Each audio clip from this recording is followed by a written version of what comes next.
What's on, ladies and gentlemen? My name's Ross, I like games, and today we finally have proper news about starter decks 12 and 13. These are the new starter decks coming out over in Japan. They are scheduled for release on the 22nd of April, which is frankly not too far away at this stage. And we have actually had a look at some of the cards from the new starter decks. We will continue to look at those as they are revealed over the coming days.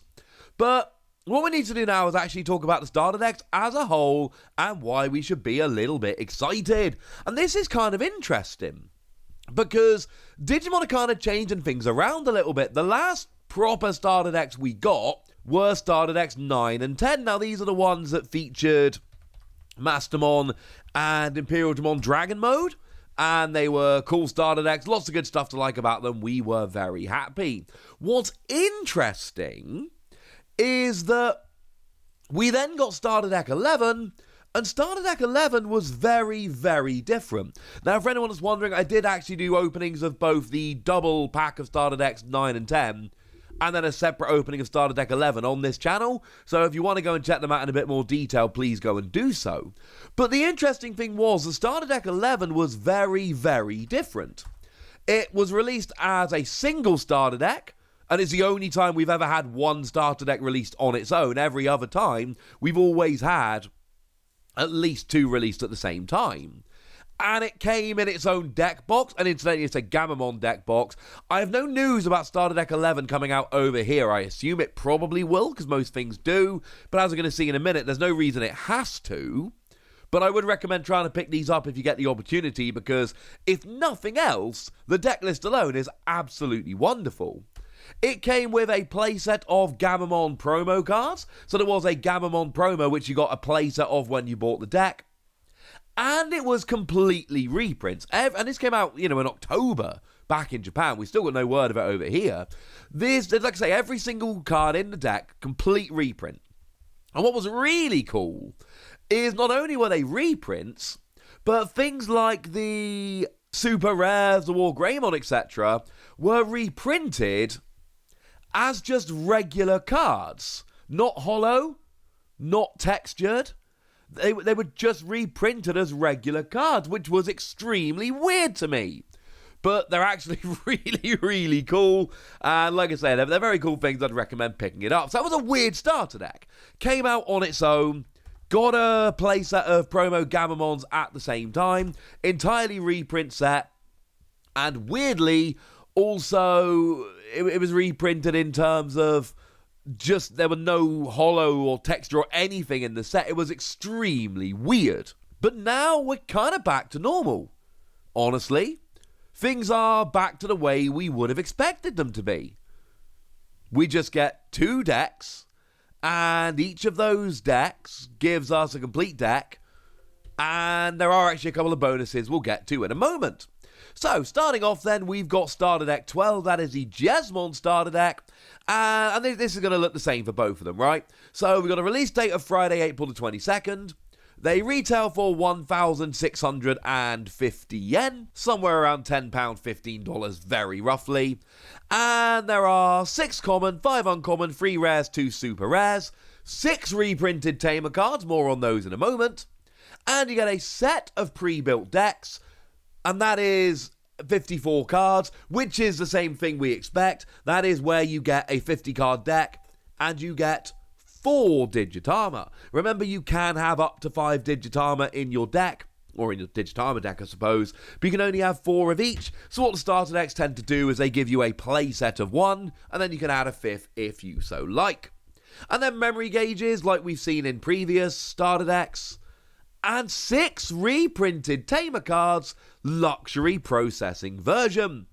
We'll get to them in a moment. They have actually been shown off. We can have a quick gander at them. Now, I did show you the other day, Jesmon, really is the poster child of this deck. That one has been shown off. And this one looks really, really good. When you Digivolve, you get Blitz, so you get to attack even if the turn should pass to your opponent.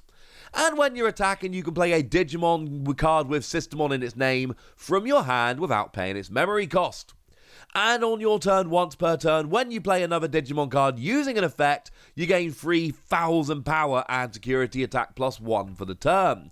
So you end up as a 15,000 power Digimon with security attack +1 that gets to play a Systemon for free when you attack.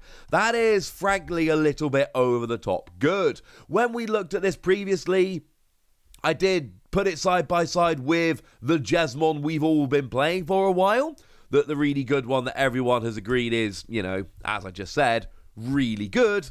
And it's kind of a weird one, because on the one hand, the other Jesmon, when you attack, can play a Systemon from your hand or trash. And when you play another Digimon, not by an effect, just any time, you get 3,000 power and piercing. Generally, I'd rather have the extra security attack most of the time. The reality is you are going to end up playing them together. You'll play both in the same deck. Although I did caution you that the Saviour Huckmon that would make it broken, that's the one where when you're attacking once per turn, if you have a Digimon with Systemon in play, unsuspend. Saviour Huckmon is amazing. Plus, when you Digivolve, you get to play a Digimon card with Systemon in its name for free from your hand. That one's been restricted to one copy in your deck. Deliberately so. It was broken with the last Jesmon. This Jesmon would just make it a little bit ridiculous. Moving over to Starter Deck 13, we see a lot of similar things. Now, this is your RagnaLordmon deck, and you've got a release date of April the 22nd, a price of 1,650 yen, and we've got 6 common, 5 uncommon, 3 rare, 2 super rares, and 6 reprinted Tamer cards, along with a couple of memory gauges as well. Exactly what you would expect, very much parallel with the other one. And I'll be honest with you, yeah, not bad. Now, it seems to be that you do get the same 6 Tamers in both of the starter decks, which I do find kind of interesting. We'll get to those in just a moment, but it does seem like when you buy one of these, you get all 6, which of course kind of fits, because remember a little while ago, you know, the last decks we got over here, when you bought them, you did actually get those memory boost cards as well. So you got 1 each of the 6 memory boosts. So here you get 1 each of the 6 Tamers. As a side note, do remember that when decks get translated and brought from Japan over to the English-speaking territories, the English language territories, call them what you will. I know not all the territories speak English, but the cards are printed in English. Essentially what happens is we get the same product. They just like, hey, have the same deck. And I would imagine, I would be very surprised if that's not what happened here. So yeah, just expect that to happen. Now, that one is built around RagnaLordmon, which is interesting because, you know, it's a level 7 in a starter deck, not the kind of thing we're necessarily used to. And RagnaLordmon looks amazing. It's a proper dual color red and black. You can DNA Digivolve for 0 cost from a red level 6 and a black level 6. You have Blitz when you Digivolve, but if you DNA Digivolve, for every 4 Digivolution cards, you delete one of your opponent's Digimon with a play cost of 20 or less, and trash the top card of your opponent's security. That's ridiculous. Because when you DNA Digivolve, you should have like 8 Digivolution sources, 4 from each of the level 6s. So you should be Digivolving up, deleting 2 Digimon with a play cost of 20 or less, which, let's face it, is any 2 Digimon, and trashing the top 2 cards of their security. Yeah, it's ridiculous. And do remember, and I told you this when we looked at RagnaLordmon before, remember, when you DNA Digivolve, you can attack. So that means that you can attack with your red level 6, attack with your black level 6, then Digivolve up, trash a couple cards from your opponent's security, and attack again. Oh yeah, and then also when a card is removed from the other player's security, you unsuspend. So potentially you attack with your level 6 red, attack with your level 6 black, Digivolve up, hey, you've done Jogress Evolution, now you get to unsuspend, then, and trash 2 security probably, delete 2 Digimon, then you get to attack because you're unsuspended, and then, because you remove a card from your opponent's security stack, you get to unsuspend again. So you take 2 level 6s and you attack 4 times? Yes, that is a little bit ridiculous, ladies and gentlemen. That is absolutely a little bit ridiculous. I do think, and again, you know, starter decks are weird. Sometimes they end up being really good, sometimes they end up being really bad, but I'm just putting it out there, right? I really do believe that this is one of those starter decks where it could get Like, this could be a genuinely, like, legitimately amazing card. This is one I have 100% got my eye on, because it just looks like one which could absolutely, I would not be surprised at all if this ended up as like a proper game-winning deck. This just looks absolutely nuts. Oh yeah, and we got those 6 Tamers as well. I told you we'd have a quick chat about the 6 Tamers, didn't I? Seems mean if that turns out to be a lie now, doesn't it?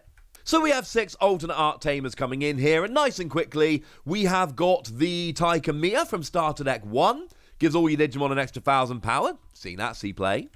We've got the Davis Motor Mia from BT3, which is an absolute favourite of blue decks at the moment. Puts you at 3 memory at the start of your turn, and when you play, you reveal the top 3 cards of your deck, and you add a blue and a green Digimon to your hand. Seen that pop up in a whole bunch of decks.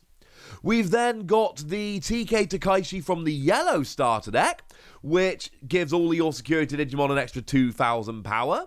Seems kind of fun. We've got the Ken Ichiyuchi from BT3. That is the one where it again puts you to 3 memory at the start of your turn, but when one of your green or blue Digimon deletes an opponent's Digimon in battle and survives, you can suspend to gain a memory. We've got the Izzy Azumi from BT4. Again, puts you to 3 memory at the start of your turn, and when you play, you reveal the top 3 cards of your deck. If they're all black, gain a memory. And then we got the Matashida from Starter Deck 6, where when one of your Digimon is deleted, you may suspend this Tamer to gain a memory. And you're getting all 6 of those. And you're getting fancy alternate art versions of them.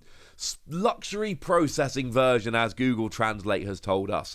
Basically, this is cool, and you should all be excited. But I want to hear from you guys. I want to know how excited you are. I want to know how much you're looking forward to these. I want to know any of your predictions, so let me know in the comment section. Go nuts! Be nice.